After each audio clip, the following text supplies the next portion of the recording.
આધુનિક ભારતના ઘડવૈયા અને 21મી સદીના સ્વપ્નદ્રષ્ટા સ્વર્ગસ્થ શ્રી રાજીવ ગાંધીની પુણ્યતિથિ હોય તે નિમિત્તે દાંડિયા બજાર ખાતે આવેલ કોંગ્રેસ કાર્યાલય ખાતે તેમને પુષ્પાંજલિ અર્પણ કરવાનો કાર્યક્રમ રાખવામાં આવ્યો હતો, જેમાં તમામ જે આગેવાનો છે, કાર્યકર્તાઓ છે, તેઓ ખાસ ઉપસ્થિત રહ્યા હતા. આધુનિક ડિજિટલ ભારતના ઘડવૈયા શ્રી રાજીવ ગાંધીની આજે પુણ્યતિથિના નિમિત્તે કોંગ્રેસ પક્ષ દ્વારા શ્રદ્ધાંજલિનો શ્રદ્ધાંજલિ અર્પણ કરવામાં આવી છે કોંગ્રેસ કાર્યાલય ખાતે.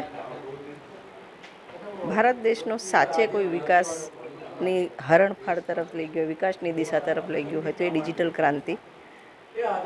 લોકોના હાથમાં સ્માર્ટફોન્સ છે, મોબાઈલ ફોન્સ છે, કોમ્પ્યુટરનો યુગ આવ્યો તો રાજીવજીના એક ફોરવર્ડ વિઝન અને ટેકનોક્રેટ વિઝનના કારણે થયો. સાથે સાથે સંપૂર્ણ ડેમોક્રેસીમાં માનનારા, મહિલા આરક્ષણ લોકલ બોડીઝમાં જે આપવામાં આવ્યું એમની ઇનિશિયેટિવ હતી અને લોકલ બોડીઝને સ્વાયત્ત કરીને 74th કોન્સ્ટિટ્યુશનલ એમેન્ડમેન્ટ એક્ટથી જે લોકલ બોડીઝને તમામ પાવર્સ, પોતાના ડિસિઝન મેકિંગ પાવર્સ લોકોના હાથમાં આપ્યા, તેનાથી સાચું સ્વરાજ આવ્યું એવું કહેવાય. અને એના પછી જે ગામો અને શહેરોનો વિકાસ થયો આપ સૌ જોઈ રહ્યા છે.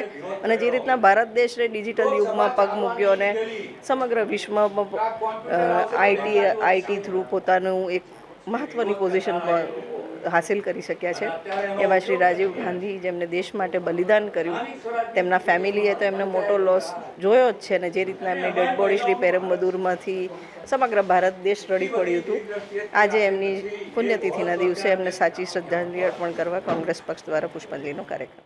આજે રાજીવજીની પુણ્યતિથિ છે. એમની પુણ્યતિથિના દિવસે એમને યાદ કરીએ છીએ અને મર્દાનગીથી જે મોતને ભેટી ગયા, દેશની સેવા કરતાં અને જરાક બી નહીં હિચકાયા, એ રાજીવજીની પુણ્યતિથિ હોય ત્યારે ખરેખર એમને વંદન કરું છું, એમને નમન કરું છું.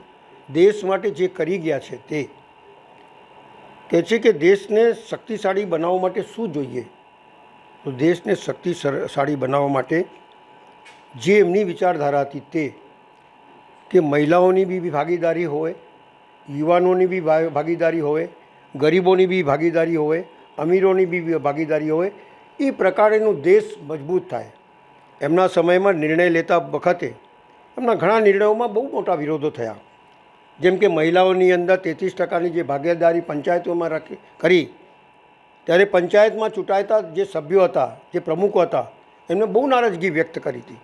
અને એમણે જોયું કે આ દેશની અંદર હર 10-25 કિલોમીટર ઉપર લોકો એવા રૂઢિચુસ્ત રિવાજોથી ઘેરાયેલા છે કે જેની અંદર મહિલાઓને બોલવાનો હક નથી.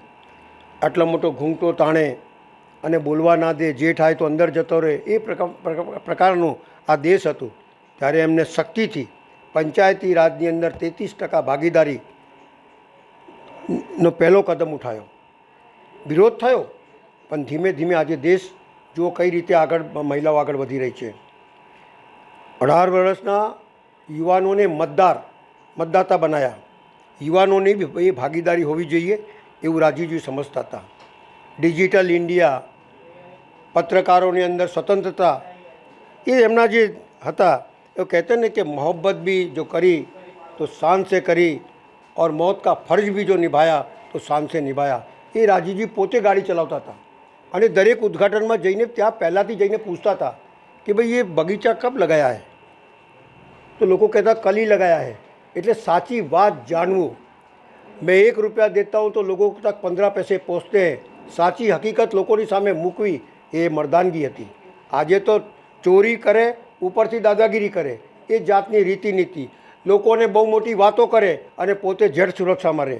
આ જાતની જે નીતિ ચાલી છે, લોકોની વચ્ચે ઘૂસી જવું, લોકોની વાતો સાંભળવી, લોકોની વેદના સાંભળી અને ઇમ્પ્લિમેન્ટ કરવું, એ રાજીવજી કરી શકે છે. અને એટલા જ માટે કોંગ્રેસ પાર્ટી તે વખતે ખૂબ મજબૂત હતી. અને કોંગ્રેસ પાર્ટીના તમામ લોકોને એમાંથી શીખવું જોઈએ કે નિર્ભય બનીને આ દેશને મજબૂત બનાવી શકાય છે. દૂરથી વાર્તાઓ કરી, મોટા મોટા ભાષણો કરીને દેશ મજબૂત નથી થતું. દેશના છેવાડાના માણસને પણ ઉપર ઉઠાવવાની કોશિશ કરે, મહિલાઓને શિક્ષા મફતમાં મળે, એ પણ એમનું એક ધ્યાન કેન્દ્ર બિંદુ હતું. ને આજે 1 કરોડ ને 8 લાખ છોકરીઓ મફત ભણે છે. આ બધી રાજીવ ગાંધીની દેન હતી અને એમાંથી શીખવું જોઈએ માણસે. ક્રિટિસાઇઝ તો ગમે તે વ્યક્તિની કરી શકો છો, પણ એની સારા ગુણો જો ઇમ્પ્લિમેન્ટ થશે તો મને લાગે છે ફરીથી દેશ ઊભો થશે, મજબૂત થશે.